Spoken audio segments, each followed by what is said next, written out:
精厨营卫，厨房空间虽说面积不大，但却在生活中占有很重要的比重。毕竟老百姓的一日三餐都离不开厨房。但是对于装修小白来说，因为缺乏经验，就没有几个能把厨房装好的，往往是钱没少花，但最终效果却差强人意，要么难看，要么难用，总之踩坑的不在少数。这一期小东就结合自身的装修经验以及生活中的实际体验，给大家分享厨房装修的8不装避坑经验，认真看完或许对你有帮助。1. 不装不到顶的橱柜。我家第一套房子装修时就踩坑了，我以为所有橱柜都是默认到顶的，所以设计图也没有注意看，结果安装完柜子与吊顶之间还有很大缝隙，入住后是越看越不顺眼。我想说，橱柜不到顶是难看又难用，首先视觉上就不太美观，而且顶部这个空隙除了藏灰落油污啥用也没有，关键是顶部也不好打扫，就算你是勤快人，隔3差5就去擦，也得借助工具拿梯子登高。所以建议橱柜务必做到顶，颜值高效果好看，同时也省去了打扫卫生的麻烦。预算高，建议直接做柜门加长，想省钱加一条顶封板即可。2. 不装肤感膜柜门。很多年轻人装修厨房时更看重颜值，所以很容易被质感遗留、光滑细腻的肤感膜柜门种草。然而这几年大火的肤感膜柜门好看却不好用，它自身致命缺陷就是极其不耐脏，一按一个手印还有各种油污和水渍，根本擦不掉，所以被网友吐槽简直是指纹收集器。网上如何清洗肤感膜柜门的帖子也是铺天盖地。小东建议，柜门想要省心，性价比最高的还属双饰面，抗噪易打理，价格也便宜。当然，喜欢有质感的，建议做高光柜门，颜值也不输肤感膜，唯一的缺点是怕划痕。3. 不装小双水槽。在厨房，水槽的使用频率一定是排在第1位，所以它也直接影响着家居的幸福感。其实对于选单槽还是双槽，一直争议不断，但不可否认，最不实用的就是小双槽。别看它可以一边洗菜一边洗碗，但它最大的缺点就是不能洗锅，因为内部尺寸小，导致稍微大点的炒勺或锅具根本摆不下，用起来就是溅得身上和台面到处是水，糟心不说，还得花时间去收拾。建议装大单槽，无论是洗锅洗碗还是洗菜都方便，而且大单槽加个沥水篮就能切换成双槽，但是双槽你无论如何也变不了单槽。4. 不装水槽台上盆。以前工艺还没那么成熟的时候，传统的台上盆安装方式已经存在很多年了。台上盆其实最大优势就是安装简单，稳定性强，但后期的使用弊端也比较明显。所谓的台上盆其实就是直接把水槽扣在台面上，接触位置打上玻璃胶，这就导致这个缝隙处长时间水泡，容易发霉变黑，不好清洁也就算了，关键是还会藏污纳垢，滋生细菌。另外，水槽边缘高于台面，清洁台面卫生也比较麻烦。随着技术的升级和改良，现在水槽安装还可以选择台中或台下盆。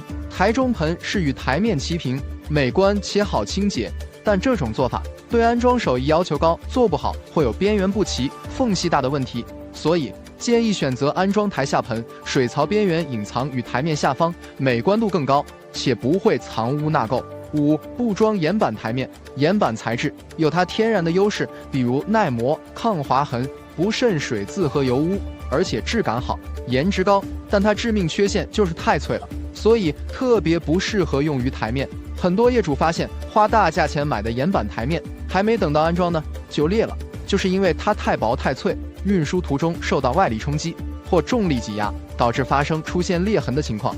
另外，日常使用中难免不磕磕碰碰，岩板一旦出现碰瓷掉角的情况，根本修复不了。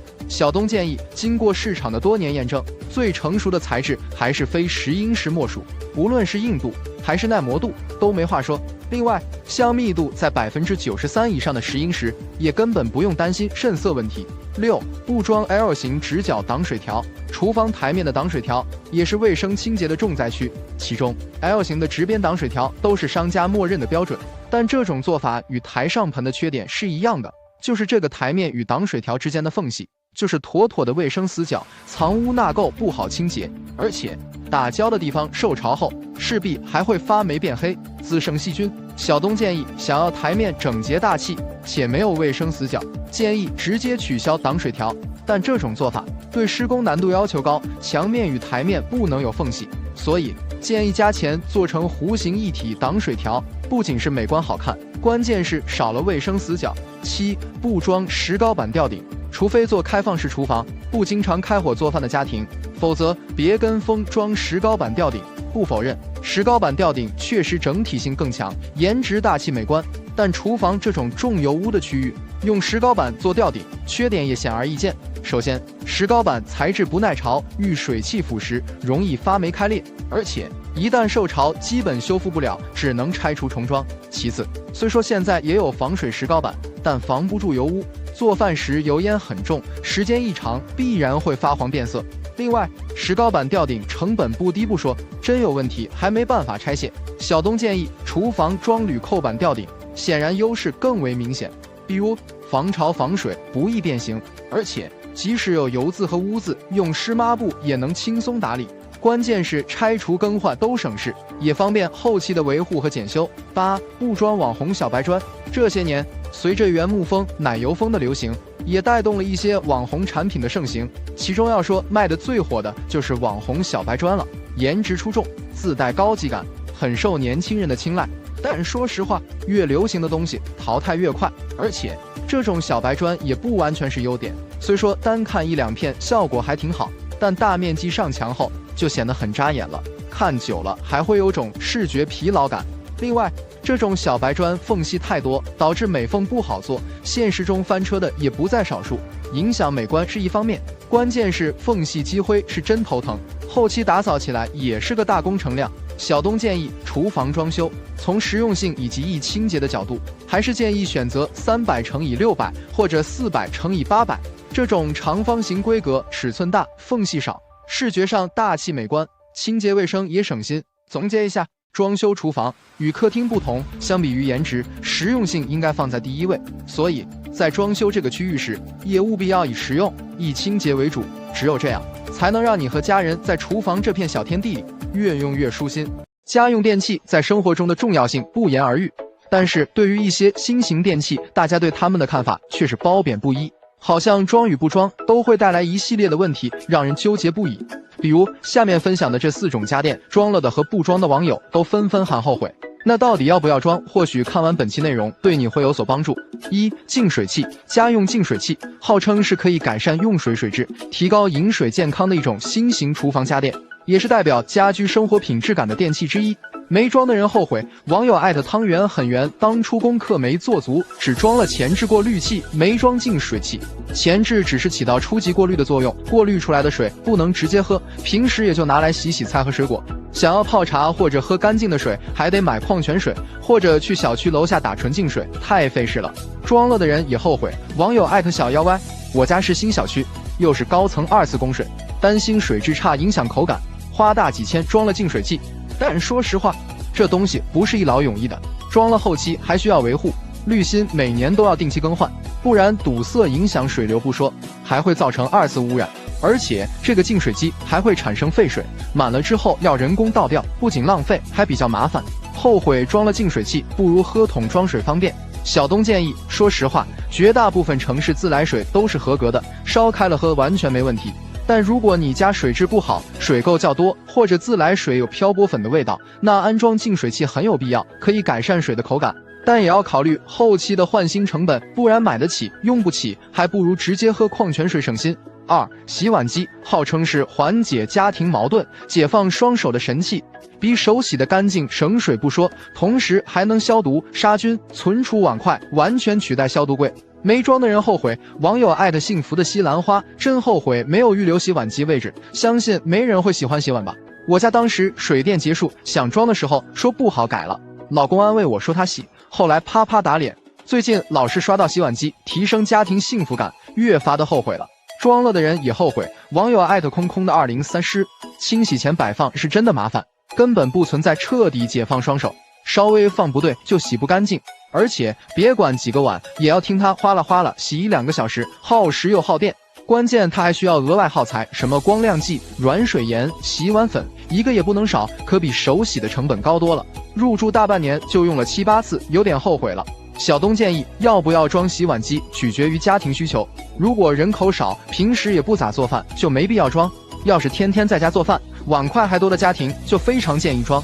这种花点小钱就能解决90%的饭后家务，节省出1日3餐的洗碗时间，洗得干净卫生，烘干后还热乎乎的，简直不要太划算。3. 中央空调制冷效率高，舒适感强，隐藏式安装，装修颜值也高，更节省空间，堪称是提高生活品质感的标配。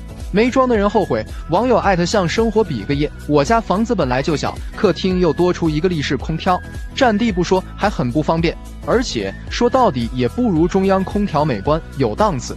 后悔没装中央空调，这种贵机风感也没办法和中央空调媲美。装了的人也后悔，网友是静静呀，说10个装中央空调的人8个都后悔了，我就是其中之一。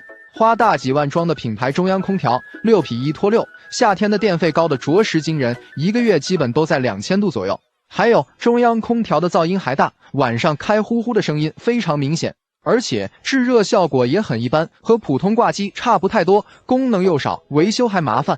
小东建议，中央空调在装饰上可以与吊顶融为一体，整体美观性绝对更胜一筹。而且出风时不会直吹人，室内温控能力也强，舒适感是贵挂机不可比拟的。但中央空调压层高，维修难，耗电高，噪音大，也是实打实的缺点。所以中央空调更适合安装在大户型或者别墅用户使用。户型小、房间不多的普通住宅，还是使用柜机或挂机，性价比更高。4. 零冷水热水器。什么是零冷水？说的直白一点，就是有了这个功能，热水是即开即热，让你洗澡和淋浴时体验到秒出热水的幸福感。没装的人后悔，网友最爱这小曲。我家热水器安装在厨房，没装零冷水的。厨房水管离得近，差不多10秒内就能出热水，但卫生间离得远，大概1分钟左右才会出热水。等待时间长不说，还浪费水，有些后悔了。装了的人后悔，网友小妮子的家并不是选了零冷水热水器就可以，还要加装回水管做热水器循环，耗材大，成本高，是跑不掉的。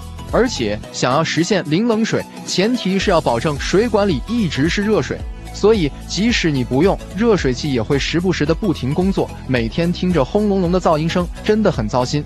同时还要伴随着燃气、电费的成本增加，装了不敢用，也真是心塞又无奈。小东建议，零冷水热水器不是生活的必需品，它是需要花钱来提高生活舒适度的电器。如果你家面积大，用水末端离热水器距离太长，不想冬天遭等待几分钟冷水的罪，建议可以考虑上零冷水。否则房子面积小或者不介意多等一会出热水的话，不装零冷水省钱。以上这4种家电都是生活中口碑2极分化的电器，有人把它们当成宝，用过直呼真香，也有人对它们嗤之以鼻，用过几次就闲置吃灰了。因此建议大家考虑入手前要权衡好自己的实际需求，别白白花了冤枉钱，交了智商税。现在新房装修，家家户户都会安装取暖设备，目的是为了温暖的度过冬天。说到取暖方式，目前有很多种形式，不管是空调也好，暖气片也罢，都是不错的选择。当然，要说舒适性最好的，还得是地采暖。地暖的优势在于热量分布合理且均匀，从脚到头让温度逐渐散开，舒适性极佳。可以说，在近些年获得众多家庭的青睐。而且地暖管是隐藏铺设在地下，更节省空间，装修美观性也高，对于家具的摆放和布局也不受任何影响，因此也一度成为很多大宅和别墅住户的标配。但随着时间的推移，现在装修选择铺设地暖的业主越来越少了，甚至装过地暖的家庭都后悔了，很少建议别人装。这是什么原因导致的呢？那曾经红极一时的地暖，为何如今会跌下神坛，失宠了呢？在我看来，原因也很简单。虽说地暖舒适性高，但这种取暖方式的弊端也有很多。如果你家也打算装修铺设地暖的话，不妨先了解一下地暖的这些缺点再决定。1. 温度高，对木质家具损伤大。地暖的温度高既是它的优点，同时也是它的缺点。为什么这么说呢？咱们都知道，现在家庭装修一般都是以木质家具为主，但如果地暖温度太高，势必会对木质家具造成一定的损伤，也就是说，普遍会出现开裂变形的现象。不相信的话，来听听来自河南网友小树的分享。北方就不配用实木家居，本来柜子就一条小缝，地暖开了之后，开裂加速，裂得快塞进去手指头了。昨天又发现实木餐桌也裂了。还有网友落叶反馈，家里开了地暖后，发现很多块地板边缘翘起，有的甚至断裂了，不知道怎么办才好。综上所述，大家也不难发现，这也是很多家庭开始嫌弃地暖的原因之一。2. 占层高对低矮户型不友好。家里如果铺设地暖，对房子的高度会有一定的影响，这是躲不掉的硬伤。因为地暖自身的管材就有一定的厚度，铺设在地面上之后，还需要砂浆、混凝土回填、找平地面，所以整个施工完工后就会降低整个房间的高度，至少要牺牲掉8至10公分的层高。要是层高在 2.8 米以上的住宅，可能影响还不大。但如果是低矮户型，在安装地暖后，整个房间的净层高可能不足 2.5 米，后期的居住体验会很压抑。3. 后期维修维护麻烦。虽说地暖的管道是铺设在地下，相对出现破损需要维修的概率小，但凡事没有绝对，一旦出现问题，维修起来非常困难。因为地暖不同于明装暖气片，出现漏水情况会及时发现，换个管件也比较省事。但地暖复杂，需要专业师傅上门维修，而且过程中还需要撬开地面的地板或瓷砖，维修费用也高。再来说维护问题，地暖质量再好，使用几年后，里面的管道也会沉积水垢和泥沙，如果不用专业设备清洗，取暖效果也大打折扣，而且还会降低地暖的使用寿命，这在无形之间又增加了不少的成本。4. 空气干燥，地面灰尘大。地暖还有一点让人难以接受，就是空气过于干燥，同时家里的灰尘也变得很大。因为地暖一开属于下沉式气流，不断升温的过程中会让房间变得干燥，同时地面的灰尘和细菌也比较活跃。室内灰尘太多，不仅会增加日常家务量，而且对人们的呼吸道也有着健康影响。所以你会发现，为什么老一辈人更愿意选择传统的暖气片取暖，无外乎是想从根本上杜绝地暖带来的这些麻烦。5. 综合成本费用太高。地暖虽说舒适更节省空间，但它的成本造价也是相当的高。它的造价不仅是壁挂炉、保温板、管道、分水器这些基础材料，还要加上施工费用，价格自然不会很低。就拿100平米的房子举例，通常安装水地暖的综合成本至少在2-3万左右。当然，这个价格一般还只能选择国产壁挂炉，如果选择进口品牌冷凝炉，费用比这还要高。此外，水地暖每个月的燃气费也是一笔不小的开支。来自重庆的网友琪琪爸分享说，我家地暖100平左右，平时都开20或者21度，平均一个月要用800到1000元左右的燃气费，真让人痛不欲生。有人会问，那我安装电地暖是不是会省钱？浙江网友一两风说，我家是电暖，套内面积120平，日常开20至22度，电费3000元一个月。所以说，很多家庭之所以不愿意选择地暖，也多数是因为考虑到它的综合成本太高，才被迫放弃的。综上来看，大家不难发现，虽说地暖舒适性高，装修美观，更利于摆放家具，但地暖对实木家具损伤大，不利于维修维护，也是不争的事实。而且综合成本费用也很高，是安装暖气片的好几倍。这些实打实的缺陷，也最终导致了地暖慢慢的跌下神坛，不受待见了。那么最后也想问问大家，你觉得地暖这种方式好不好？你们家里采用的是哪种取暖方式呢？今年的冬天异常寒冷，尤其是东北地区，随着几场降雪过后，气温更是迎来了零下20-30度的极寒天气，所以冬季的室内采暖也自然成为了北方家庭的头等大事。但是很多装修新房的业主都很纠结，安装暖气片和地暖到底哪个更好？毕竟这个决定会关乎到日后的居住体验。我原先住的老房子，家里装的是暖气片，后来搬进了新房，新房装的是地暖。本期小东就以过来人的经验和大家聊聊安装暖气片和地暖的优点和劣势，给还在纠结的朋友做一个参考。1. 安装地采暖的利与弊。先来说一下，北方一般冬季都是集中供暖，所以这里的地暖通常说的是水地暖。据我了解，目前北方大部分住宅都是地暖，因为很多开发商交付的新房就已经把地暖安装好了。地暖的优势：1. 舒适性高，地面采暖的舒适性更高，室内温差小，这一点毋庸置疑。因为地暖是铺设在地面下，传递热量也在自上而下的，整个房间的温度非常均匀。用过地暖的家庭都知道，给人最真实的感受就是脚下暖暖的，非常舒服。这也是很多有老人和孩子的家庭都会选择地暖的主要原因。2. 节省空间。与传统的暖气片相比，安装地暖更加节省空间。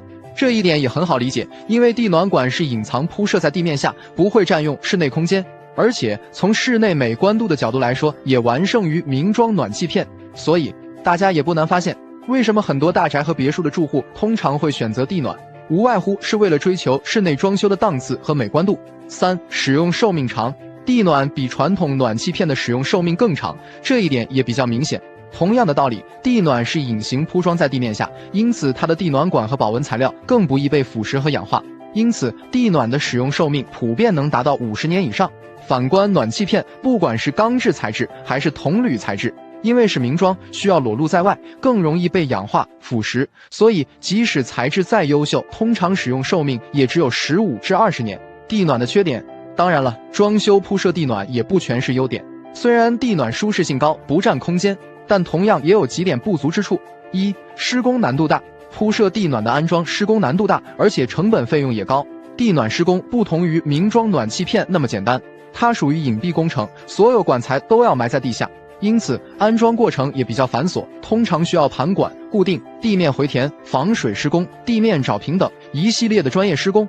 这些基础材料再加上施工费用，成本造价也很高，一般会是安装暖气片的好几倍。二、维修麻烦。从施工难度上不难看出，地暖出现问题，后期的维修会比较麻烦，因为铺装地暖，大部分的管道都埋在地板或瓷砖下面，一旦需要维修，还要先拆掉地板或者瓷砖，费事不说，找漏点也比较麻烦，所以维修成本比较高。另外，地暖使用2-3年后，一般会沉积泥沙和污垢，需要定期清洗淤堵，解决管道散热效率下降的问题。三、占用层高。地暖虽然不会占用室内空间，但却会影响房子的层高，因为地暖管自身就有一定的厚度，再加上后期的水泥、河沙回填，一般水地暖完工后，至少要牺牲掉6至8公分层高。这部分层高对于大户型还好，如果是原始层高只有2.67米的普通住宅，后期再做个吊顶，那后期的居住体验势必会感受到异常压抑。反观暖气片是安装在室内墙面上，虽然会稍微占家里面的一些空间，但不会影响房子的层高。四、室内干燥。地暖是利用房间的整个地面作为散热器，地面加热升温，从下到上均匀散热。优点是室内温差小，舒适性高，但这也会导致空气中的水分更容易被蒸发，从而让室内环境变得很干燥。比如家里长时间开地暖，温度过高，有些人会出现胸闷气短、口干舌燥的情况。一般有地暖的家庭还要购买室内加湿器来解决冬季室内干燥的问题。二、安装暖气片的利与弊。说完地暖，再来说一下安装暖气片的优缺点。明装暖气片也通常是老一辈人会选择的一种采暖方式。暖气片的优势：一、升温快。暖气片的升温速度快，基本是即开即热。一般质量比较优秀的暖气片，开启10分钟左右就能感受到热量了，通常在半个小时左右就可以达到预定的温度。至于地暖，因为地暖管道安装在地板或瓷砖下，还有厚厚的覆盖层，所以升温速度也会受到影响，通常2-3个小时后才会感觉到有热度。如果家里不是持续供暖的话，从升温速度来看，还是暖气片更好。二、安装灵活。暖气片安装更加灵活简便，而且没有局限性，不管是新房装修还是老房改造都适用。目前的暖气片基本都是壁挂式的，安装位置通常都是室内的墙面上，不管家里的客厅、卧室还是厨房、卫生间，只要是空白墙面，直接挂墙安装就可以了，要比安装地暖更容易，而且施工过程和时间比较快，通常来说1天就可以完工。三、方便维修。从后期维修维护的角度来看，暖气片也是完胜地暖的，因为暖气片是明装在室内，一旦出现问题更容易被发现，所以通常维修起来也比较简单。要说哪个地方漏水，换个管件就完事了，不会像地暖漏水维修还需要破坏地面。暖气片的缺点，这么看来安装暖气片的优点也很多，那为什么很多人还是选择地暖呢？当然，暖气片采暖同样也有它的不足之处，比如以下这几个方面。一、舒适感略差。不同于地暖，暖气片是从侧面散热，通过热气上升、冷气下降的物理原理，也就是说，暖气片不会向地面散热，这就导致房间的底部会比较冷，给人最直观的感觉就是脚冷，待久了还需要穿个棉拖鞋。所以说，从采暖舒适度来说，显然地暖会更加舒服。二、占用室内空间。暖气片是安装在房间的墙面上，所以会占用室内的空间，而且特别不利于家具的摆放和装修的整体布局。室内因为有暖气片的存在，也会导致很多柜子和家具无法靠墙摆放，不仅会影响室内的整体美观度，还有增加很多卫生死角。三、安全性差。暖气片的安全性差是基于2点考虑。第一点就是明装暖气片，如果温度过高，不小心会很容易被烫到。第二点就是暖气片材质一般会很坚硬，如果是小朋友在家里跑闹玩耍时碰到撞到也会很危险。相反的，地暖是隐藏在地下安装，所以安全性会更高。3. 总结一下，综上所述，其实对于安装地暖和暖气片，哪种采暖方式好，没有标准的答案。通过上面的分析，大家也不难看出，不论是哪种方案都有它的优点和不足，所以还要根据自身需求和情况来选择。比如北方地区因为冬季时间长，温差大，更适合选择地暖，而南方地区冬天没那么冷，作为短期过渡供暖，更适合选择暖气片。那你家会选择哪种方式？是地暖还是暖气片？不妨说说你的想法。借用网友的一句话，装修小白踩的坑，坑坑不一样，坑坑都上当。有些房子装着装着就不想要了，还真不是夸张，也不是给打算装修的朋友制造焦虑，而是无数装修人踩坑后的真实心声。不信的话，小东带大家看看本期整理的5个翻车现场，都是来自网友们的真实案例，论谁看了都是既心塞又无奈。1. 法式拱门。这2年随着轻法式风格的流行，法式拱门也跟着火了起来。只要上网一搜法式风，满篇都是法式拱门美美的装修案例。但实话实说，拱门对木工师傅的技术要求极高，现实中翻车的不在少数。网友文熙，装修哪有不疯啊？我家应该是全网最丑的法式拱门，没有之一。网友多多，心心念的法式拱门做完的效果是这样式的，现场看完成品后，一口老血气得差点没喷出来。小东建议法式拱门不翻车，记住几点：首先，拱门不能太矮，号门总高不能低于2.4米；其次，门洞宽度取一半，也就是做1/2，正好是半圆。另外，找个手艺好、经验丰富的木工师傅很重要。2. 美缝颜色。瓷砖美缝是铺贴完瓷砖必不可少的工序。美缝的作用，一是为了遮丑，提升整体美观度；二是防止起灰、地面反潮。但有一说一，如果美缝颜色选择太个性化，那效果还不如不做，甚至还起了反作用。不信你看下面这2位网友家的美缝颜色翻车现场，真的忍不住想笑。网友安夏日记本，美缝翻车真的被气哭了。现在的心情就好比一张大白纸，原本打算画一幅优美的画作，结果却让不懂事的孩子在上面先乱涂乱画，无比的心痛。网友我是帅鱼，美缝做完了，看到成品的我差点晕过去。此时此刻我在想，美缝季老板得开心坏了，卖不出去的颜色终于找到大冤种了。小东建议切记，美缝颜色不翻车，一定要选择与瓷砖接近的颜色，做之前拿色条与瓷砖做对比，以免出现色差。普通瓷砖选浅1度的环氧彩砂，可以做到缝隙消失的效果；木纹砖选深一个色号，效果会显更加真实。3. 嵌入式冰箱。嵌入式冰箱设计确实很美，可以完美的平嵌橱柜或是餐边柜，不仅视觉上极度舒适，而且还能杜绝卫生死角。但事实上，如果冰箱款式没选对，又或是柜体预留尺寸没做到，都会导致嵌入式冰箱翻车。网友雪的草稿箱，救命啊！嵌入式冰箱大翻车。我家这款冰箱是2侧散热的，所以需要2边预留缝隙，但这预留的空间简直太大了吧？怎么办？晚上愁得睡不着觉。网友桃子很乖，真的是怕啥来啥。嵌入式冰箱翻车，欲哭无泪，深度突出10公分，高度空出70公分，肉眼可见的尴尬。小东建议，嵌入式冰箱想要达到严丝合缝的效果，首先内嵌冰箱要选超薄款，冰箱厚度要小于标准橱柜深度。其次要选底部散热的，2侧不需要预留缝隙。另外至关重要的核心点是先选冰箱，再定橱柜，才能精准预留柜体尺寸。4. 深灰色地砖。这几年在家装市场，但凡提到灰色系，都被吹嘘成高级感的代名词，什么灰色乳胶漆、灰色窗帘、灰色家具，当然也包括深灰色地砖。但说实话，不是所有户型都能驾驭深灰色，特别是采光差、面积小的，真正铺到家里的效果是显暗又压抑，分分钟让你有种想把房子拆掉的冲动。网友米粒时光，当初买砖时走到哪里都被说灰色瓷砖好，高级显大气，结果铺到家里差点被气死，实际效果比图片还黑，不开灯感觉就是晚上。网友爱生活爱家珍，地砖颜色踩深坑了，谁说深灰色地砖高级的？瓷砖铺贴完，连装修下去的勇气都没了。小东建议，深灰色地砖想要铺出高级感，记住瓷砖规格要大，砖缝越少越好。另外纹理要选一板多面的，千万不要选这种重复纹理的。还有后期的软装搭配设计也非常重要。5. 墙漆颜色。墙面乳胶漆凭借环保性高、施工简单、价格实惠以及颜色百搭等优势，逐渐成为家装墙面装饰的主流材料。但因为是大面积涂刷，所以也直接影响着整体的装修效果。因此，在现实中，因为颜色没选对导致翻车的案例也是比比皆是。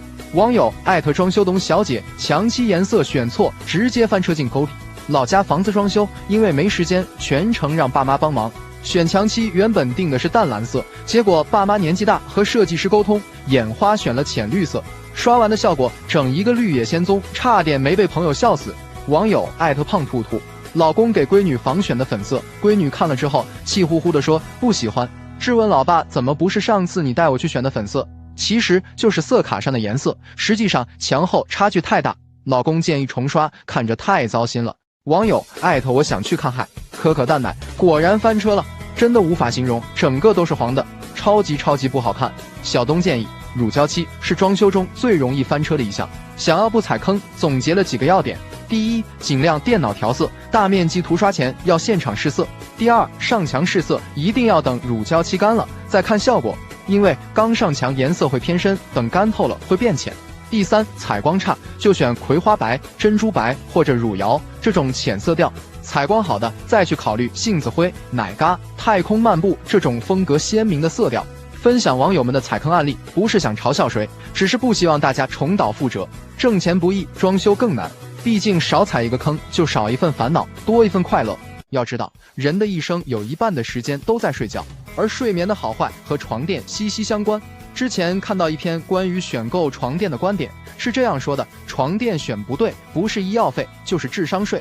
我是非常认同的。在我看来，床垫不是越贵越好，当然太次的床垫也不能要。如果长期睡不合适的床垫，会导致精神萎靡、工作状态不佳、腰酸疲惫等一系列的健康问题，足可见床垫的重要性。但是纵观目前的床垫市场，不仅品牌众多，产品质量也是良莠不齐，价格跨度更是夸张，从1800元到10几万的都有。想选对一款适合自己的床垫而不花冤枉钱也并非易事。这些年因为工作的原因，期间也接触过不少床垫厂商，家里也前后换过3次床垫。这一期内容，小东就来给大家避避坑，告诉你选购床垫的5不买原则。1、不建议买的5种床垫。1、整网弹簧床垫不买。目前市面上大部分床垫的支撑层多数是以弹簧为主，弹簧床垫的优势是可以承受很强的重量，而且不易塌陷，使用寿命长。其中弹簧床垫又分为整网弹簧和独立带装弹簧2种。咱们第一个要避坑的就是整网弹簧床垫，理由也很简单，抗干扰性太差。有过出差经历的朋友应该会深有感触，比如一些快捷酒店和宾馆，基本都是整网弹簧床垫，一到夜里翻身的时候，床垫就会发出各种嘎吱吱响声，特别影响睡眠。因此，对于弹簧床垫，建议大家首选独立带装弹簧，抗干扰能力强，静音效果好。它是一个弹簧一个小袋子，单独受力，别说翻身，即使在一侧跳来跳去，也不会影响边上人睡觉。2、纯乳胶床垫不买。之前经常有粉丝朋友留言问，纯乳胶床垫好不好？首先你要明白，市面上100%的天然乳胶是不存在的，基本都是合成乳胶。含量少的乳胶会存在不环保、有异味等问题，对健康不利。那是不是含量高的乳胶床垫就可以买了呢？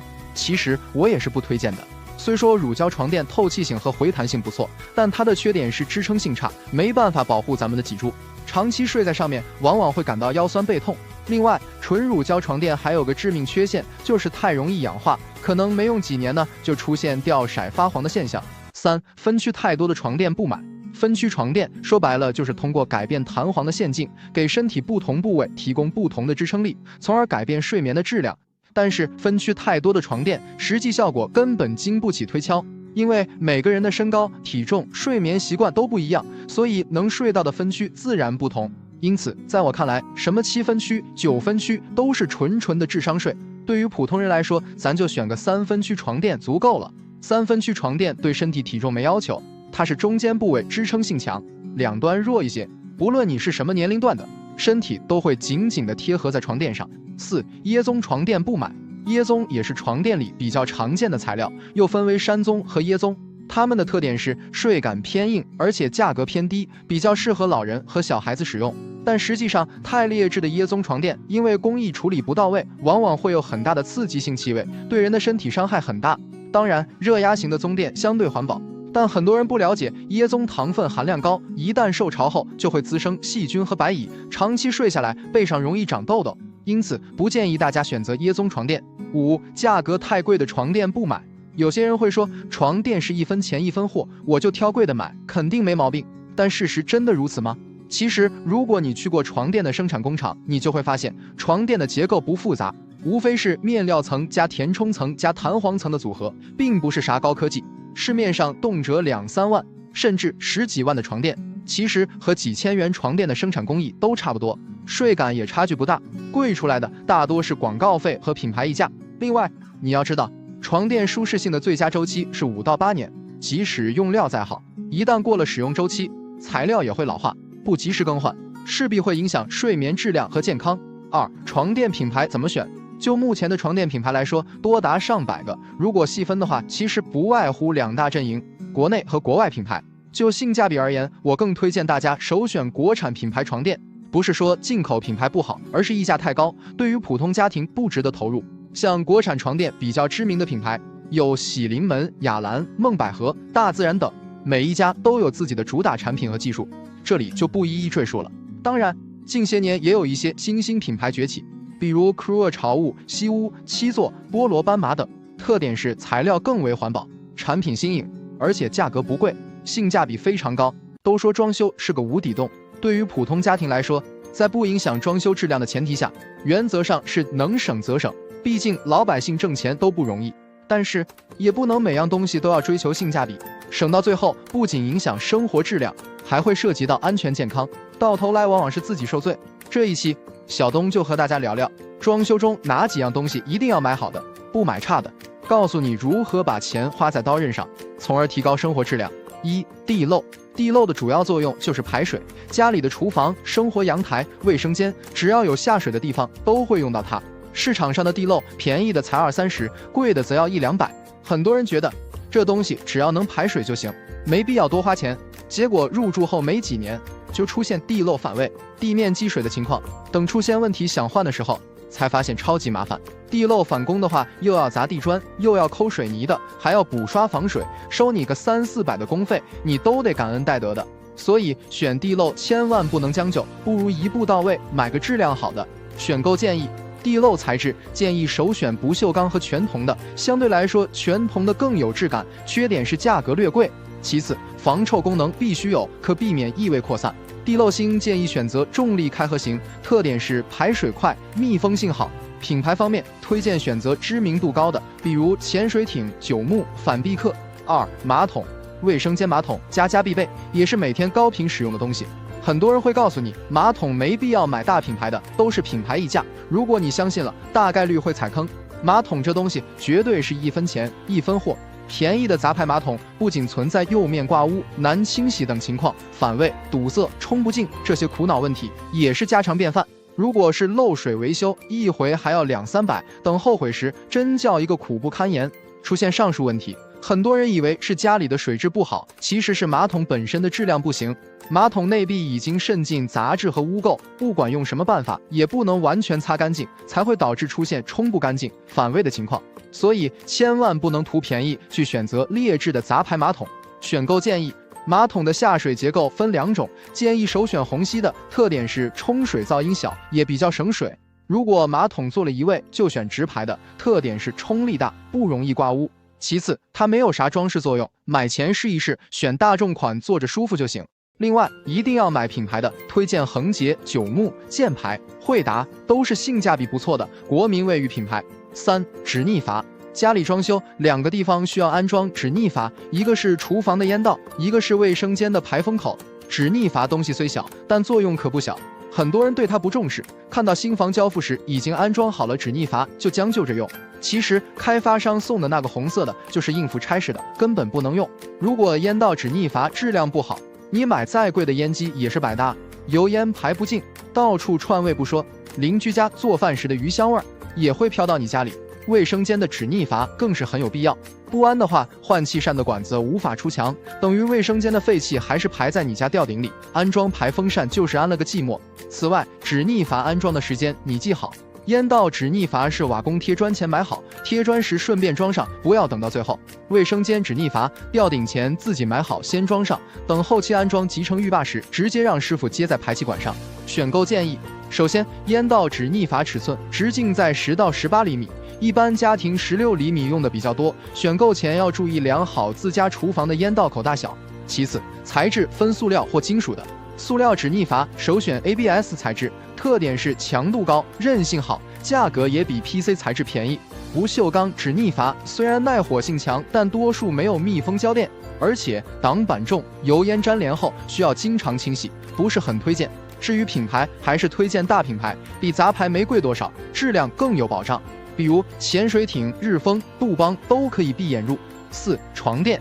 有些人装修宁愿花大几万去买一张床，却不舍得在床垫上花钱，甚至用着买家具商家赠送的床垫，这一点我是真的无法理解。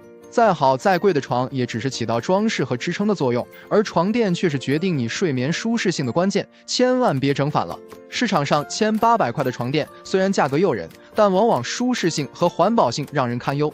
长期睡不舒适的床垫不仅会导致精神萎靡、工作状态不佳，甚至还会出现腰酸背疼等一系列的健康危害。所以说，选购床垫一定要重视，原则上是预算范围内买最好的。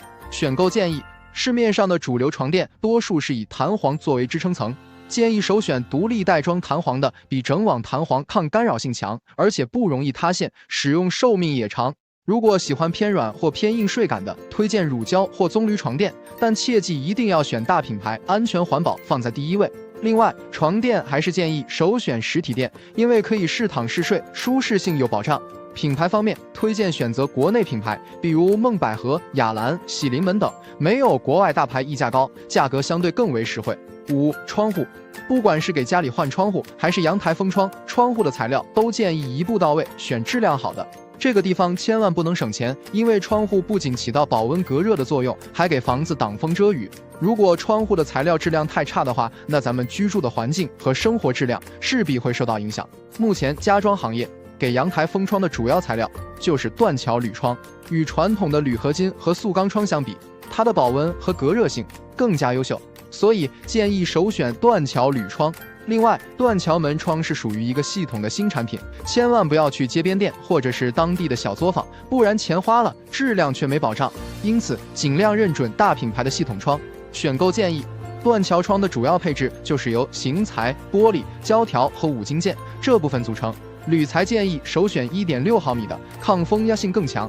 至于窗框厚度，普通家庭选择65或70系列的就可以了。追求美观性的可以选择108或115这种窗纱一体的。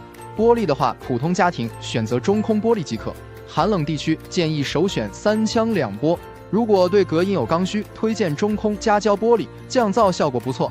密封胶条、隔热条认准 PA66 材质，密封条首选3元乙丙的橡胶条。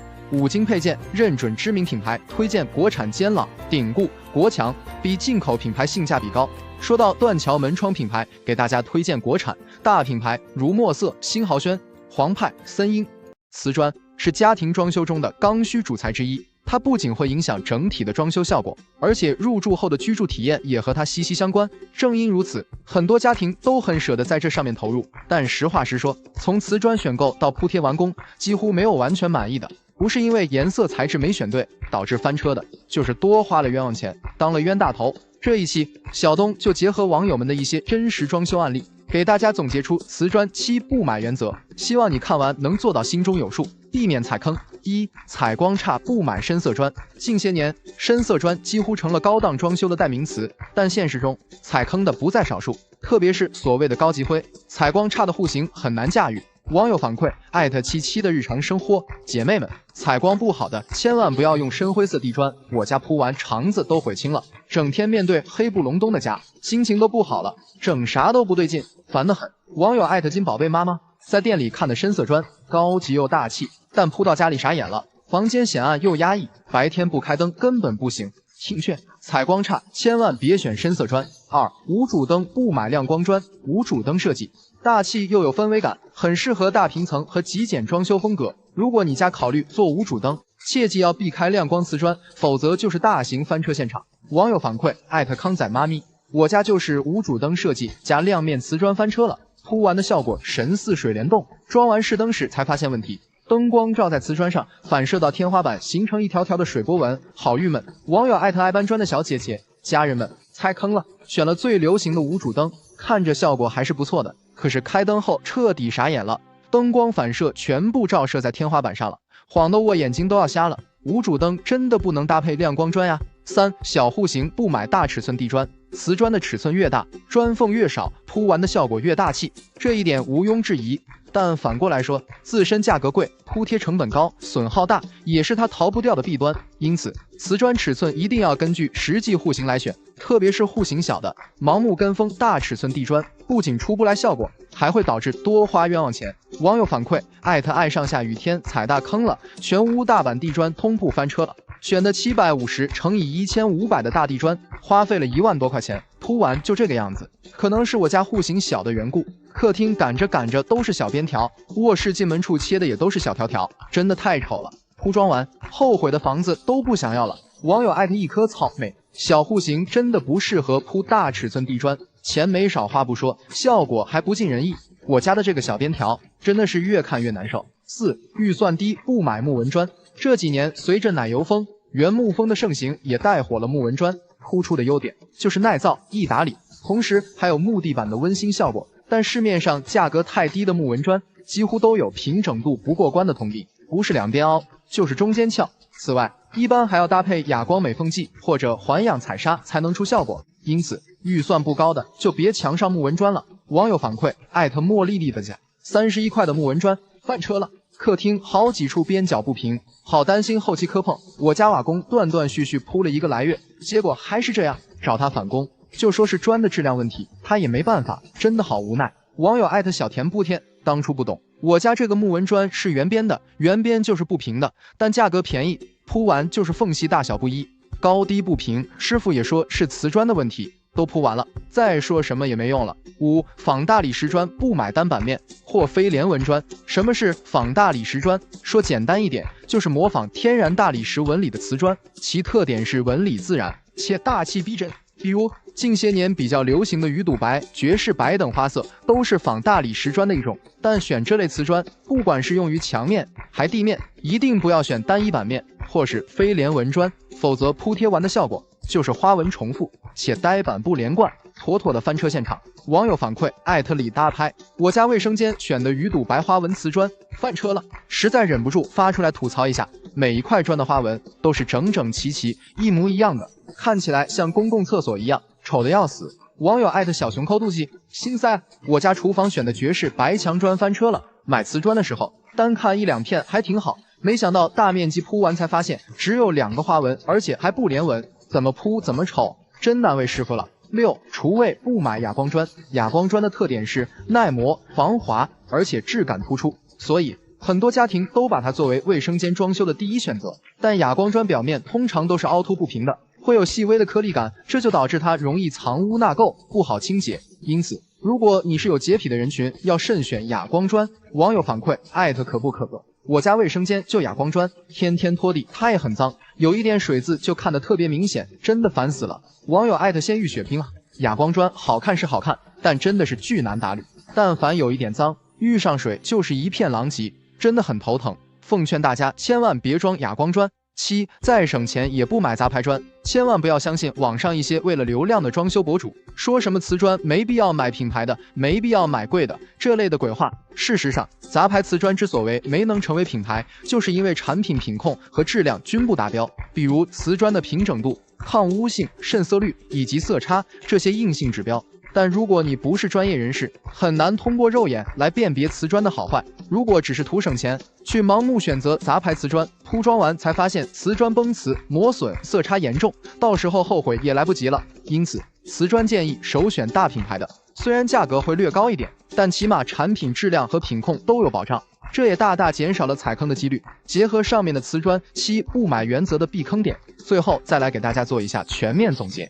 采光差的不买深色砖，建议选浅色或中性色。无主灯不买亮光砖，建议选柔光或哑光砖。小户型不买大尺寸地砖，建议首选800×800常规尺寸。预算低不买木纹砖，实在喜欢也建议选择品牌或大厂的砖。仿大理石砖不买单板面或非连纹砖，建议选择至少4至6个板面的。厨卫不买哑光砖，建议选择更易打理的亮光防滑砖。再省钱不买杂牌砖，建议选择品牌瓷砖，质量可靠，售后有保障。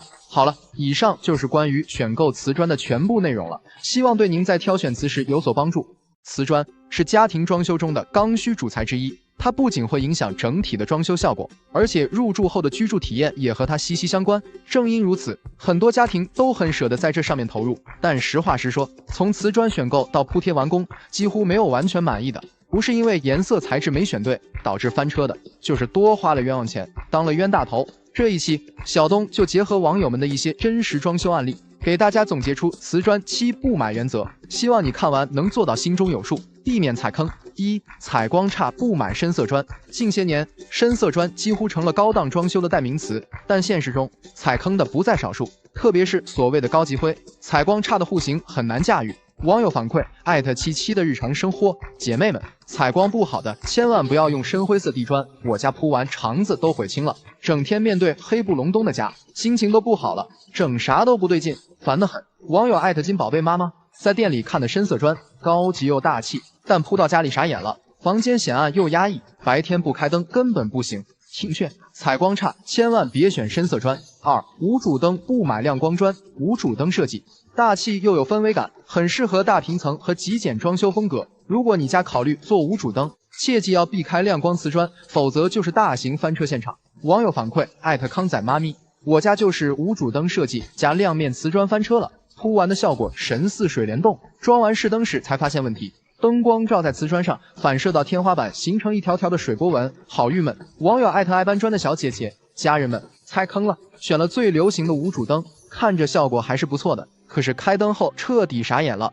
灯光反射全部照射在天花板上了，晃得我眼睛都要瞎了。无主灯真的不能搭配亮光砖呀。3. 小户型不买大尺寸地砖。瓷砖的尺寸越大，砖缝越少，铺完的效果越大气，这一点毋庸置疑。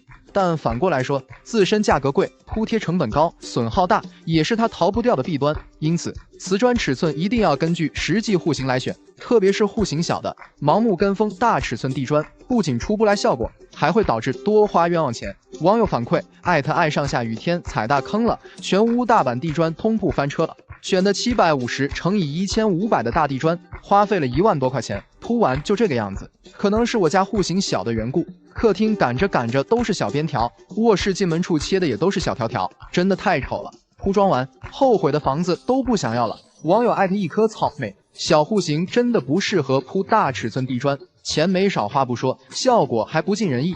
我家的这个小边条真的是越看越难受。4. 预算低不买木纹砖。这几年随着奶油风、原木风的盛行，也带火了木纹砖。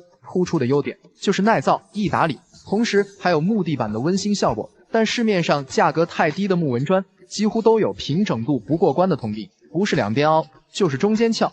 此外，一般还要搭配哑光美缝剂或者环氧彩砂才能出效果，因此预算不高的就别强上木纹砖了。网友反馈莫丽丽的家31块的木纹砖翻车了，客厅好几处边角不平，好担心后期磕碰。我家瓦工断续铺了1个来月，结果还是这样，找他返工就说是砖的质量问题，他也没办法，真的好无奈。网友小田不天，当初不懂，我家这个木纹砖是圆边的，圆边就是不平的，但价格便宜，铺完就是缝隙大小不一，高低不平，师傅也说是瓷砖的问题，都铺完了，再说什么也没用了。5. 仿大理石砖不买单板面或非连纹砖。什么是仿大理石砖？说简单一点，就是模仿天然大理石纹理的瓷砖，其特点是纹理自然且大气逼真。比如近些年比较流行的鱼肚白、爵士白等花色，都是仿大理石砖的一种。但选这类瓷砖，不管是用于墙面还地面，一定不要选单一板面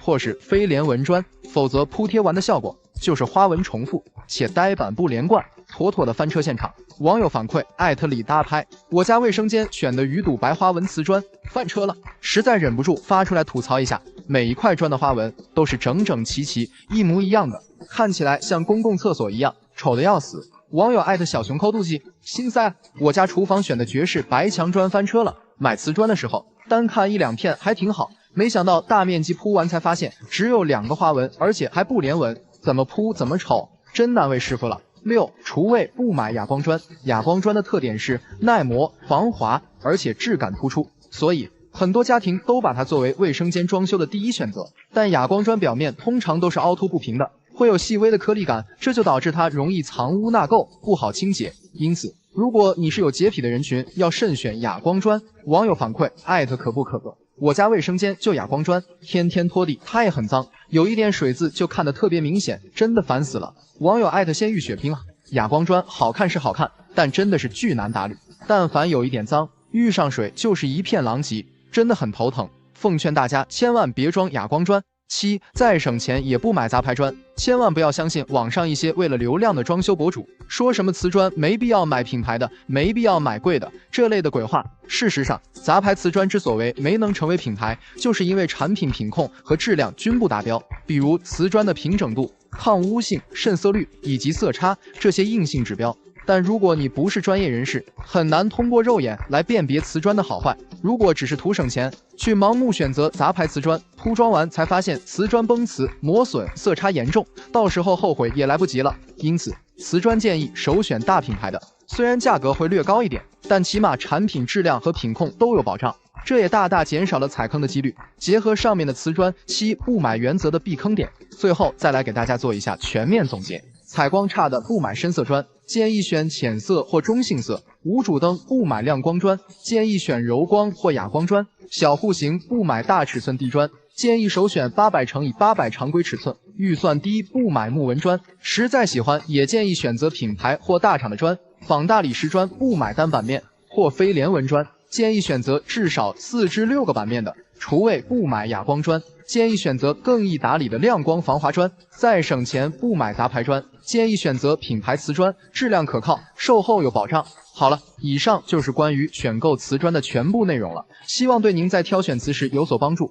新房装修是一件极其繁琐和让人心力交瘁的事情，就拿阳台和客厅之间打通的好，还是装推拉门好这件事来说，就会让很多业主纠结。毕竟装修过程中的每一个细节和决定都关乎到日后的居住体验。本期小东就和大家说说阳台装和不装推拉门的优点和劣势，给还未装修的朋友做一个参考。1. 阳台和客厅打通的利与弊。先说一下，我接触到的身边的亲戚朋友还是选择不装推拉门这个方案的比较多，主要也是因为以下几方面优点。不装推拉门的优点： 1. 空间更宽敞。不装推拉门，客厅与阳台能够通为一体，从视觉上看，相当于阳台也是客厅的一部分，明显让空间变得更宽敞。特别是没有了推拉门的阻碍，可以将客厅瓷砖通铺到阳台，视觉上也有了延展性，能使客厅显得更加宽敞明亮。2. 采光更充足。阳台和客厅打通之后，因为没有推拉门的屏障，阳光可以直接照射到客厅里，室内的采光会更加充足，而且通风性也有明显的提升，尤其是一些小户型或采光不好的户型，打通阳台是个不错的选择。3. 阳台功能更丰富。客厅与阳台打通后，相当于阳台也成为了客厅的一部分，功能上等于有了更多的选择，比如可以改造成书房、健身区、休闲区、茶室等等，改造的局限性小了，使用效率也更高了。不装推拉门的劣势，当然了，装修的每一项决定都没有绝对的优点，有优点就会有劣势。不装推拉门也有以下几点不足的地方： 1. 室内温差变大。不装推拉门相当于阳台与客厅之间少了一堵墙，室内的温差会变大，尤其是住在北方地区的住宅，最直观的感受就是冬天冷，夏天凉。夏季室内的温度会比平常高出2至3度，而冬季又会低2至3度。另外，如果夏天用空调的话，因为制冷面积增大，日常的耗电量也会增加。2. 阳台晾晒衣物显乱。没有推拉门这道屏障，无论是在阳台晾晒衣物，还是堆放杂物，都会尽收眼底，尤其是家里来了客人，一眼就能看到阳台，毫无隐私性。此时，如果阳台非常杂乱，或者还是晾晒去，就会显得很尴尬。一点小建议，如果考虑打通阳台的家庭，建议购置一台独立的烘干机来解决衣物晾晒问题。3. 噪音增大。阳台不装推拉门，尤其是临马路的住宅，室内的噪音会有明显提升。因为推拉门本身是有隔音隔热的特性，没有了这道屏障，客厅的噪音声会增大。另外，如果阳台放置洗衣机和烘干机，那么工作时的噪音也会对客厅有一定的影响。一点小建议，对于临街或闹市区住宅，如果考虑打通阳台，建议封阳台最好用3层中空的断桥铝窗，对室内隔音效果会更好。2. 阳台和客厅之间装推拉门的利与弊。再说一下，装上推拉门有哪些优势和劣势。其实，安装推拉门是装修中默认的做法，因为很多新的住宅在交付时，开发商就已经安装好的隔断门。安装推拉门的优势： 1. 空间独立。对于很多家庭来说，阳台就是晾衣服、堆放杂物、养花种草的区域。阳台与客厅之间有推拉门，可以很好的分割为相互独立的2个区域，空间功能更加独立。2. 隔音效果好。客厅和阳台之间装上推拉门，相当于多了一道屏障，更有利于将室外的噪音隔绝，特别是对噪音很敏感的家庭。那么安装推拉门是很有必要的。此时再加上阳台的窗户，等于起到了双层隔绝噪音的效果。3. 保温隔热效果好。阳台与客厅之间有个隔断门，相当于多了一道保温墙，自然对于室内的温度也有了明显的提升，等于在保暖隔热上也多了一层保护。这2点也是最实用的优势，所以很多住在北方地区的住宅选择安装推拉门的根本原因。4. 防尘效果好。客厅与阳台之间安装推拉门，对于住在高层住宅的用户还有一点好处，就是阳台平时开窗通风时，关闭推拉门可以避免大量的灰尘涌入室内。5. 安全性高。装上推拉门，相当于给阳台加了一道安全门。对于有小孩子和养宠物的家庭来说，可以防止日常玩耍时跑到阳台上不小心发生意外。安装推拉门劣势，可以说安装推拉门的优点很多，为什么很多人还是选择拆除推拉门呢？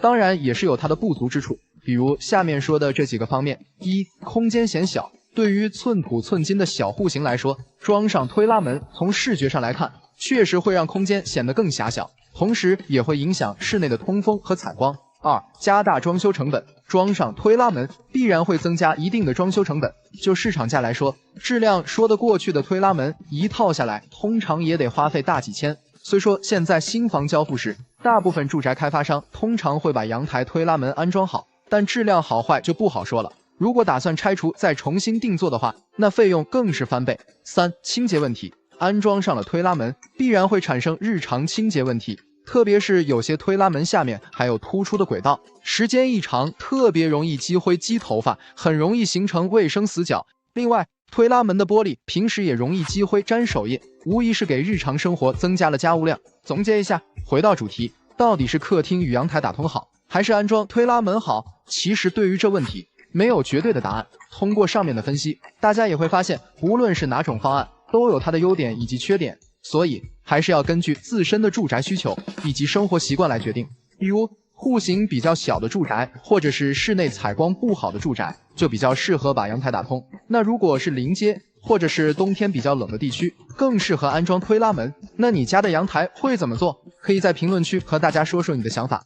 装修是个无底洞，不管你多有钱，也应该本着该省的省，该花的花。像我遇到过很多业主，在装修前期就已经打算把开发商这个东西换掉，那个东西换掉，没等开始装修呢，大几万块就已经投入进去了。小东在装修行业也入行10几年了，以我的经验来说，如果是普通家庭装修，其实有些地方是没有必要进行更换的。全部更换的话，不但装修费用会增加很多，而且换了之后也未必就比没换的好。本期就和大家说说开发商自带的东西哪些不需要换，教教你如何省钱，还不会影响装修质量。1. 入户门。我发现很多人没开始装修呢，就想着把入户门换掉，给出的理由无非是担心质量不好，不够安全，或者是颜色和样式不喜欢。在我看来，打算换入户门的业主就是为了撑门面，根本不涉及到质量和安全问题。因为开发商带的防盗门在质量方面，无论是材质、防火阻燃以及耐用程度等，都是符合消防部门验收标准的。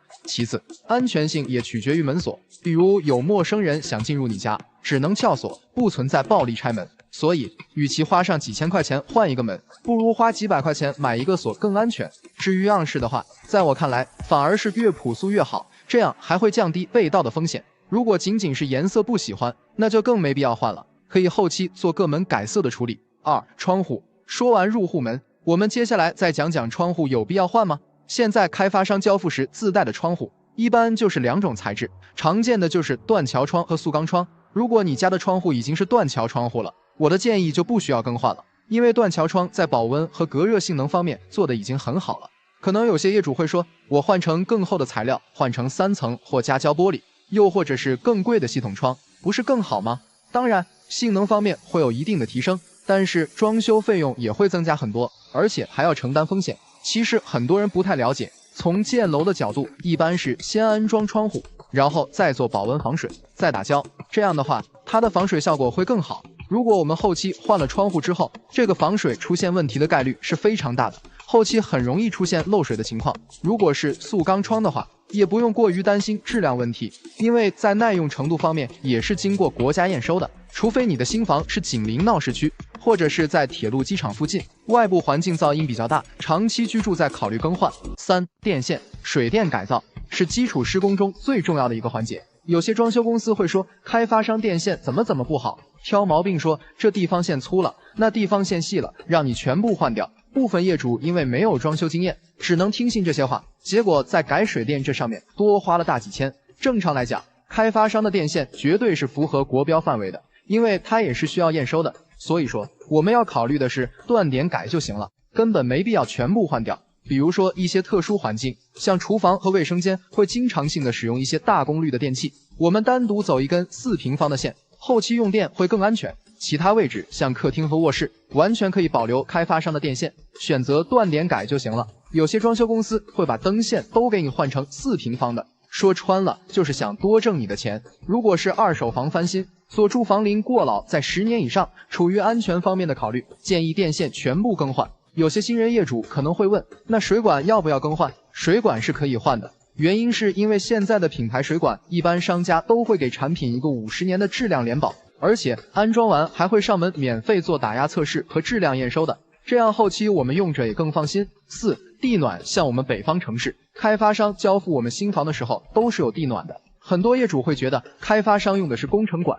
担心质量不行，觉得地暖后期用起来有可能会出现漏水的这种情况，所以打算把地暖砸掉换成新的，真的不建议大家这么做。接下来和大家说一下我的理由。首先，如果你换成新的话，额外需要花很高的一笔费用，比如说砸掉地暖的人工费、垃圾清运费、地面找平费等等。有一些水电师傅为了多赚2个钱，所以会劝说你把这个地暖全都砸掉。其次，一般来说，如果是正规的开发商，他走完的地暖管质量上也是没有问题的，因为地暖施工完成的时候，会有相应的部门去检测验收，验收合格之后，他才可以去做保护层，所以可以完全放心使用。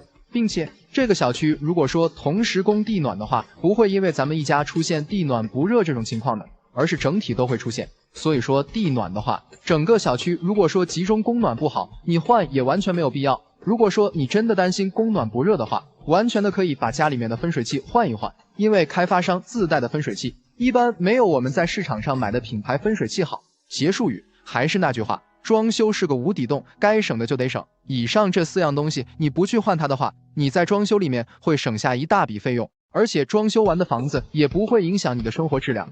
装修是个无底洞，不管你多有钱，也应该本着该省的省，该花的花。像我遇到过很多业主，在装修前期就已经打算把开发商这个东西换掉，那个东西换掉，没等开始装修呢，大几万块就已经投入进去了。小东在装修行业也入行10几年了，以我的经验来说，如果是普通家庭装修，其实有些地方是没有必要进行更换的。全部更换的话，不但装修费用会增加很多，而且换了之后也未必就比没换的好。本期就和大家说说开发商自带的东西哪些不需要换，教教你如何省钱，还不会影响装修质量。1. 入户门，我发现很多人没开始装修呢，就想着把入户门换掉，给出的理由无非是担心质量不好、不够安全，或者是颜色和样式不喜欢。在我看来，打算换入户门的业主就是为了撑门面，根本不涉及到质量和安全问题。因为开发商带的防盗门在质量方面，无论是材质、防火阻燃以及耐用程度等，都是符合消防部门验收标准的。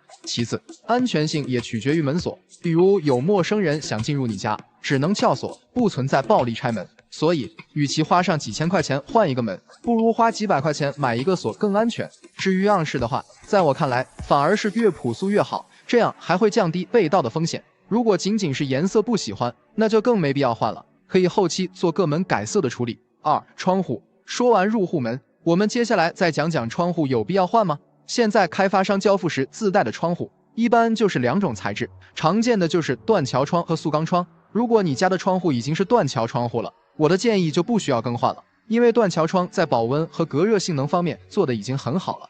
可能有些业主会说，我换成更厚的材料，换成3层或加胶玻璃，又或者是更贵的系统窗，不是更好吗？当然，性能方面会有一定的提升，但是装修费用也会增加很多，而且还要承担风险。其实很多人不太了解，从建楼的角度，一般是先安装窗户，然后再做保温防水，再打胶，这样的话，它的防水效果会更好。如果我们后期换了窗户之后，这个防水出现问题的概率是非常大的，后期很容易出现漏水的情况。如果是塑钢窗的话，也不用过于担心质量问题，因为在耐用程度方面也是经过国家验收的，除非你的新房是紧邻闹市区，或者是在铁路机场附近，外部环境噪音比较大，长期居住再考虑更换。3. 电线。水电改造是基础施工中最重要的一个环节。有些装修公司会说，开发商电线怎么不好，挑毛病说这地方线粗了，那地方线细了，让你全部换掉。部分业主因为没有装修经验，只能听信这些话，结果在改水电这上面多花了大几千。正常来讲，开发商的电线绝对是符合国标范围的，因为它也是需要验收的。所以说，我们要考虑的是断点改就行了，根本没必要全部换掉。比如说一些特殊环境，像厨房和卫生间会经常性的使用一些大功率的电器，我们单独走一根4平方的线，后期用电会更安全。其他位置像客厅和卧室，完全可以保留开发商的电线，选择断点改就行了。有些装修公司会把灯线都给你换成4平方的，说穿了就是想多挣你的钱。如果是二手房翻新，所住房龄过老在10年以上，处于安全方面的考虑，建议电线全部更换。有些新人业主可能会问，那水管要不要更换？水管是可以换的，原因是因为现在的品牌水管，一般商家都会给产品一个50年的质量联保，而且安装完还会上门免费做打压测试和质量验收的，这样后期我们用着也更放心。4. 地暖。像我们北方城市，开发商交付我们新房的时候都是有地暖的，很多业主会觉得开发商用的是工程管，担心质量不行，觉得地暖后期用起来有可能会出现漏水的这种情况，所以打算把地暖砸掉换成新的，真的不建议大家这么做。接下来和大家说一下我的理由。首先，如果你换成新的话，额外需要花很高的一笔费用，比如说砸掉地暖的人工费、垃圾清运费、地面找平费等等。有一些水电师傅为了多赚2个钱，所以会劝说你把这个地暖全都砸掉。其次，一般来说，如果是正规的开发商，他走完的地暖管质量上也是没有问题的，因为地暖施工完成的时候，会有相应的部门去检测验收，验收合格之后，他才可以去做保护层，所以可以完全放心使用。并且这个小区如果说同时供地暖的话，不会因为咱们一家出现地暖不热这种情况的，而是整体都会出现。所以说地暖的话，整个小区如果说集中供暖不好，你换也完全没有必要。如果说你真的担心供暖不热的话，完全的可以把家里面的分水器换一换，因为开发商自带的分水器一般没有我们在市场上买的品牌分水器好。结束语还是那句话，装修是个无底洞，该省的就得省。以上这4样东西你不去换它的话，你在装修里面会省下一大笔费用，而且装修完的房子也不会影响你的生活质量。对于装修业主来说，装修一套房子最担心什么？其实在我看来，不是怕过时，而是怕踩坑。小东在装修行业做了10几年，服务过上百个业主，看过无数装修案例，对于装修中哪些是坑，哪些可以借鉴，都是心知肚明的。本期我就把这些经验分享给大家。如果我给自己装房子，一定坚持这8步装，不想踩坑和多花冤枉钱的，建议你耐心看完。1. 不装深色瓷砖，别轻易相信，铺深色瓷砖高级又显档次。事实上，深色瓷砖很挑户型，如果你家面积小，或是采光不好的户型，盲目跟风深色瓷砖，翻车是必然的结果。如果我给自己家装修，我一定不会选择深色亮光砖，原因有以下几点。第一，深色瓷砖并没有你想象中那么耐脏，特别是亮光的，但凡有点水渍和灰尘都看得特别明显。第二，深色瓷砖铺完的真实效果是显暗又压抑，天气不好的时候真的是乌漆麻黑的，大白天的也得开灯。第三，深色亮光砖还存在反光问题，一开灯反射到天花板的灯光不要太刺眼。综上，如果不想家里住着压抑，建议选择中灰或浅灰，如果做无主灯，建议选择柔光或哑光面地砖，避免反光问题。2. 长虹玻璃门不装单层。这些年，金属玻璃门几乎成了卫生间门的标配。相比于传统木门，不仅防潮稳定性高，而且自带高级感，还具备一定的通透性，所以自然成为了每个家庭的首选。但我发现，现实中踩坑长虹玻璃门也不在少数。首先，颜色翻车就不多说了，因为不懂，没有选超白长虹玻璃，而是选了商家默认的普白，结果颜色泛绿光，又丑又显廉价。其次就是踩坑单层玻璃的坑，虽然单层玻璃的通透性好，但隐私性会大打折扣，上个卫生间外边都看得一清二楚，特别尴尬。还有自认为长虹玻璃门很高级，结果家家都一样，显得装修很没特色。因此我更建议大家选择灰欧纱玻璃门，质感上会比长虹玻璃更高级。记住，装双层带磨砂的，增加卫生间的隐私性。3. 不装悬空电视柜。这2年鼓吹做悬空电视柜的风很大，什么简约大气，好看又高级，地面卫生又好打理，纵使施工成本高，价格贵，也没能阻挡大家选择它的决心。但是很多装过悬空电视柜的，入住1年后基本都后悔了。悬空柜下坠、变形、墙体离缝、乳胶漆开裂，这些实实在在的缺点尽数显现。所以如果我给自己家装房子，一定不会装悬空电视柜，我就老老实实的做落地电视柜。在实用和好看面前，我会毫不犹豫的选择前者。再者说，落地式电视柜颜值也不差，没有下坠、变形的安全隐患，而且同样没有卫生死角。关键是不要做钢架结构支撑，施工难度小，成本造价也便宜。4. 不装吊轨推拉门。厨房吊轨门是传统地轨门的升级版，不仅颜值高，而且地面无轨道，也省去打理卫生的烦恼。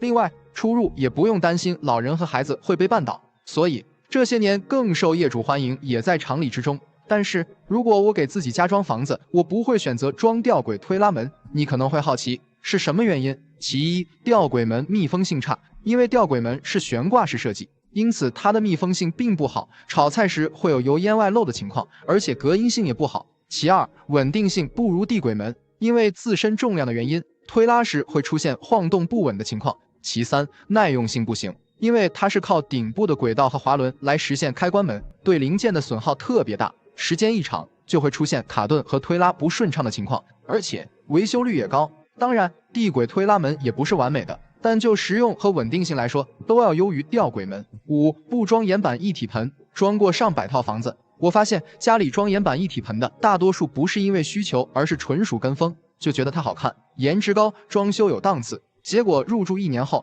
苦不堪言。假如我给自己家装房子，卫生间洗漱柜一定不装岩板一体盆，原因也很简单，首先卫生超级不好打理，岩板拼接的地方会有缝隙，这就导致藏污纳垢，滋生细菌是避免不了的。其次，实用性也差，台盆底部没有弧度，这就导致它下水慢，经常出现积水情况。另外，台盆浅还会出现洗漱溅水问题，关键是还有安全隐患。试想一下，岩板拼接处都是打胶水固定的，长期处于潮湿环境下，必然会有开胶甚至脱落的风险。所以建议大家还是选择陶瓷一体盆，性价比高是一方面，关键是打理省心，还不用担心有掉落的风险。6. 不装肤感膜柜门。如果我给自己家装房子，不管是厨房的橱柜还是卧室的衣柜，柜门我都不会用肤感膜材质。别看它质感突出，高级感满满，摸上去也是光滑细腻的，但它不耐脏，显指纹也是真的，就这一个致命缺点，就给我劝退了。现实中也看过太多朋友抱怨说，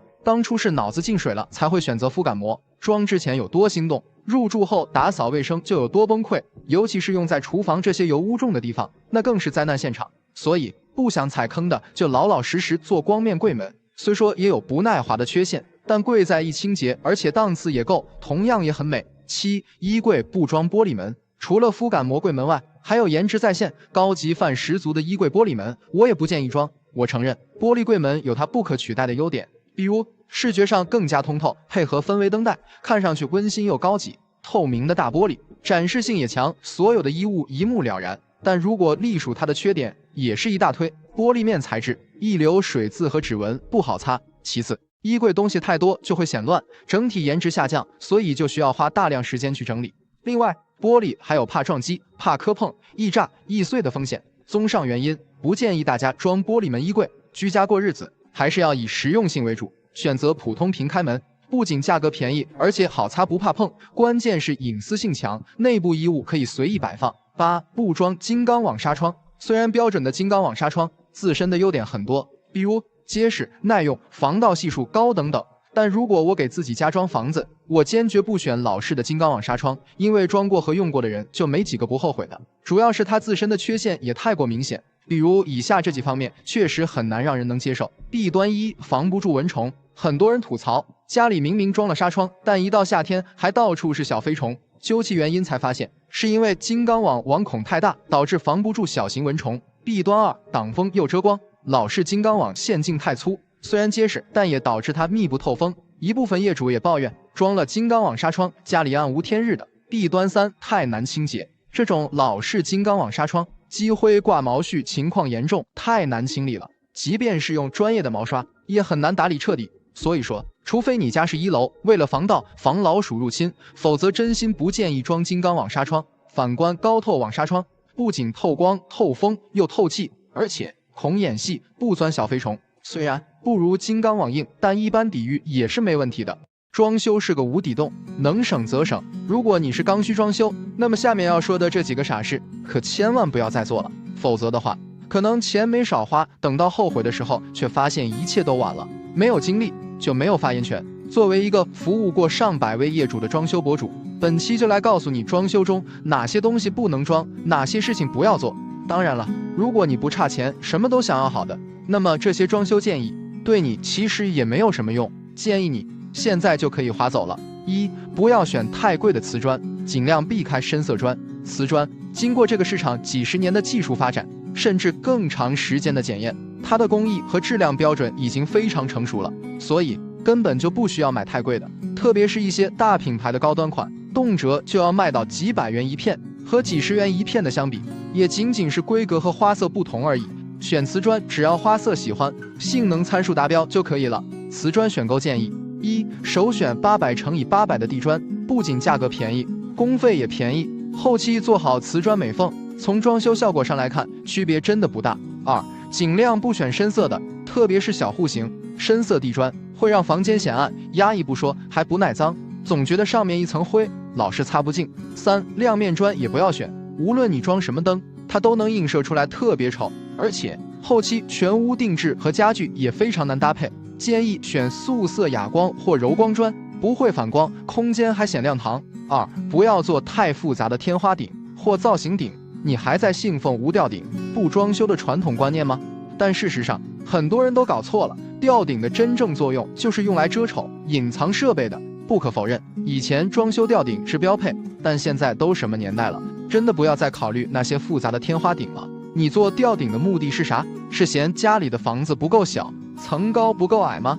而且你要知道，吊顶越复杂，造价越高，后期不仅积灰难打扫，还非常容易过时。吊顶的装修建议：1. 如果家里装了中央空调或者风管机，必须要做吊顶，可以根据需求做局部边吊，不要做拉平满吊，实现功能即可。2. 如果实在觉得不做吊顶空间太单调，可以沿墙顶面四周做一圈双眼皮石膏线，这样做既节省了预算，又实现了装饰效果，还不占层高。3. 不要做复杂的电视背景墙，轻装修重装饰永远不是一句空话。现代装修原则上是越简单越不会过时，不信的话，你想一想看，电视背景墙从10年前的花开富贵大理石，再到5年前的硅藻泥造型，前年的岩板格栅背景墙，是不是现在都过时了？实话实说，现在家庭电视的存在感都越来越低了，更何况是毫无意义的电视墙。我把话放这，不出3年就没有电视背景墙这个东西的存在了。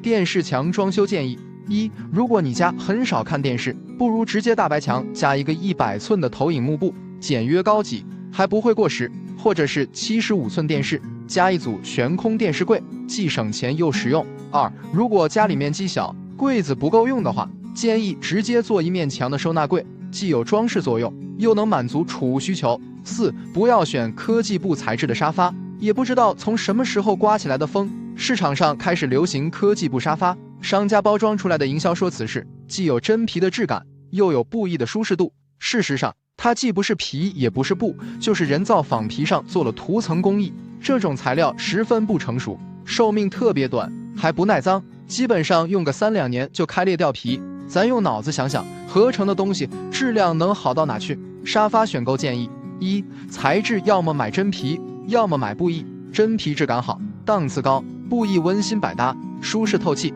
其他材质一概不要考虑。二、款式建议选直排加单椅的搭配，客厅选轻盈不拥挤，带贵妃位的 L 型组合沙发，只适合大别墅或大平层的大户型。三、建议在高脚或落地款之间做选择，传统的矮脚沙发底部卫生难清洁。五、浴室柜不要装台上盆，或者是岩板一体盆。首先，台上盆一定不要装了，都是几年前的产物了，基本已经淘汰了。它最大的缺点就是台盆四周藏污纳垢，特别不好清洁，而且台盆还很浅，平时想洗个头、洗个脸都容易溅一身水，非常不好用。再来说下岩板一体盆，这东西就是外强中干，别看它颜值高，但缺点一大堆。首先说是一体盆，根本不存在，都是拼接的，这就导致它打胶的地方容易脱胶、漏水、发黄，严重的还会掉底儿。其次，岩板没办法做弧度，所以下水非常慢，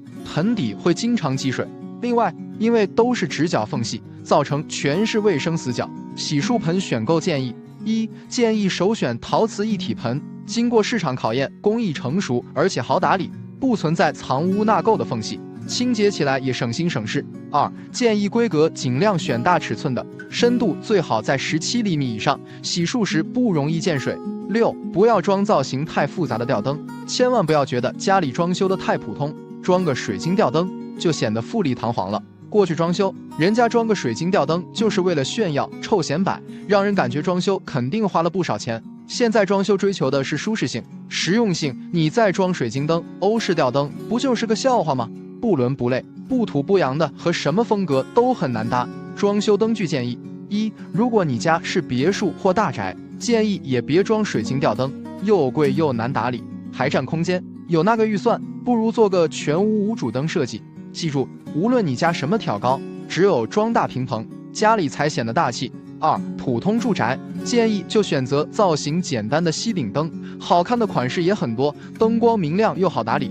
最后想说，装修房子是用来居住的，不是用来欣赏的，没必要为了追求极致的装修效果，去浪费辛苦攒下来的血汗钱。即便是装好了，也不会提升你入住后的生活质量，不如把钱省下来，买一个好点的洗碗机、洗烘套装、智能马桶，这些天天用到的东西才会真正的提高你和家人的生活品质。还是那句话，刚需家庭装修一定要务实，把钱花在刀刃上，切忌盲目跟风。